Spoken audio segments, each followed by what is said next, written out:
Hello and welcome to the discourse. We are dis- Hello and welcome to the discourse. We are discussing the Elizabethan era of English literature in our other playlist. And now we are initiating this playlist in which we will discuss the American English literature. The Elizabethan era is also known as the Golden Age of English literature. You must have enjoyed our discussion on Edmund Spenser and his works including the Shepherd's Calendar and the epic Fairy Queen. It is going to be a roller coaster ride as we will continue to discuss Thomas Sackville, Christopher Marlowe, William Shakespeare, Sir Philip Sidney, John Donne, John Milton, and so on. On this hand, we are beginning to explore the American literature.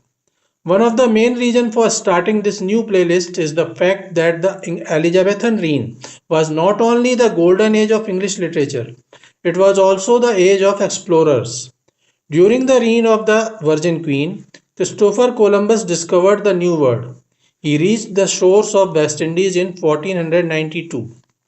Queen Elizabeth openly promoted colonization and encouraged the sea explorers. As Englishmen, French, Spanish, and Portuguese reached and started colonizing America, America went through significant changes. Discovery of New World. It was termed as the discovery of New World not only because America was wholly new land which no European witnessed before, but also because the native people were totally different and new. They had different culture, languages, symbols, religions, and even their appearances and color was different. Everything about America was new and unknown for the Europeans, and hence it was termed as the New World. So we will begin with the historical background of the early American literature, and then we will move through the different ages of American literature till the current times. In this introductory video, we will discuss a few major events of American history that influenced the American literature. The first one was the discovery of New World. When Christopher Columbus reached West Indies at the end of the 15th century, the Native Americans were not using any written language. They had no records or books or documents. They hadn't developed alphabets and other writing tools. Their literature was all oratory in nature. On the other hand, literature was booming in Europe and especially in Britain because of the advent of the printing press.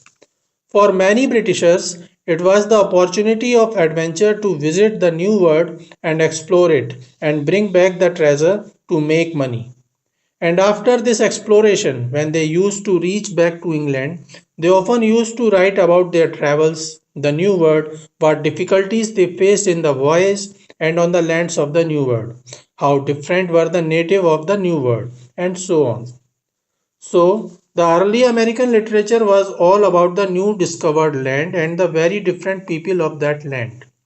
All this American literature was actually written and published in Europe or England. We call it American literature because it was about America, the new world. British started colonizing America.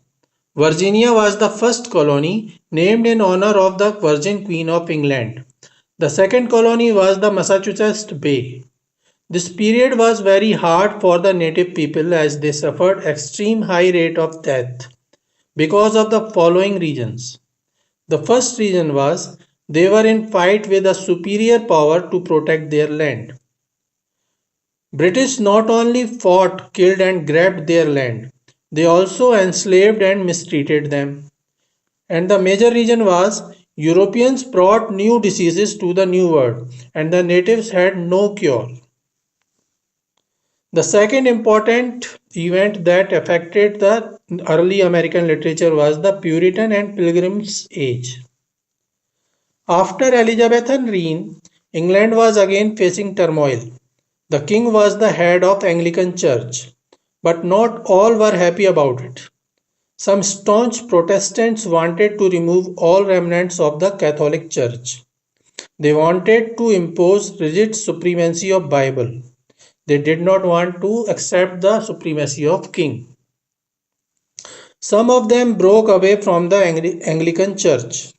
They abandoned the local parishes and formed small congregations of their own because Church of England was not pure enough to meet their standards. They were separatists. Since they directly challenged the supremacy of king, they had to flee away to save their lives. Around 1607-1608 AD, some 100 separatists left England to save their life and to find religious freedom. First they reached Netherlands, and then they all decided to go to the New World in 1620 in the ship Mayflower. These separatists were the Pilgrims. They were the Mayflower survivors who reached America and their ship suffered wreck. They were helped by Native Americans who then helped them to settle in Massachusetts Bay. Their relations with native people remained cordial and they introduced the celebrations of Thanksgiving Day. On the other hand, the Puritans, under the leadership of John Winthrop, were facing difficulties against King Charles I and Bishop William Laud. So they also moved to America as a wave of initial Great Migration and settled in Massachusetts Bay. The Pilgrims and Puritans both were Protestant Calvinists, but Puritans were more rigid and tyrannical, while Pilgrims were more favorable and tolerant to the native people. Yet there was no argument or infighting between Puritans and Pilgrims. Both had same ideology. All of the Puritans and Pilgrims were rooted in religion only, and all the literature they produced was religious. During that time, England was also going through the Puritan effect as Puritan writers like John Milton and Bunyan were getting success. Thus, the early American literature under the influence of the Pilgrims and the Puritans was all religious in nature. The first book that was printed and published in America was a hymn book titled the Bay Slam Book. The notable American writers of this period, like Jonathan Edwards, Cornwell, and all others, were religious. Mrs. Bradstreet (1612 to 1672) was one of the most promising female writers of American literature, and she was also deep-rooted in religious matter. The Puritans and Pilgrim writers of America initiated a literary movement named Great Awakening. All of them were praising Protestantism, Calvinism, the Bible, and they were trying to proselytize other British colonists and the Native Americans. American writers like Matthew Byles and Joseph Green were influenced by Alexander Pope. The life of America under the Pilgrims and the Puritans effect was well explained by Nathaniel Hawthorne in the novel The Scarlet Letter, a romance. It was published in 1850. The third major event of this time which affected the early American literature was the Declaration of Independence. Life of Britishers in America was not that easy. First, they had to fight against the natives and to toil the land, and they had to offer a big portion of their income to the King of Britain as tax.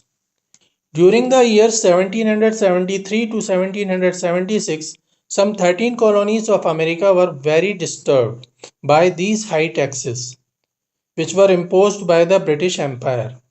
So the leaders of these states decided to get together and make a Continental Congress in 1774. The Congress sent a letter to the then King of Britain, King John III. In this letter, they listed their problems and grievances and asked for help and lowering of taxes. But King ignored the letter. The Continental Congress again sent a new letter after some months, and that second letter was also ignored. Finally, the Congress decided to declare independence from the British Empire. Five major leaders of the Continental Congress were chosen by the delegates to write the Declaration of Independence of Colonies of America as a united and independent nation. These leaders were Thomas Jefferson, Benjamin Franklin, John Adams, Roger Sherman, and Robert Livingston. Together, these five people wrote the Declaration of Independence.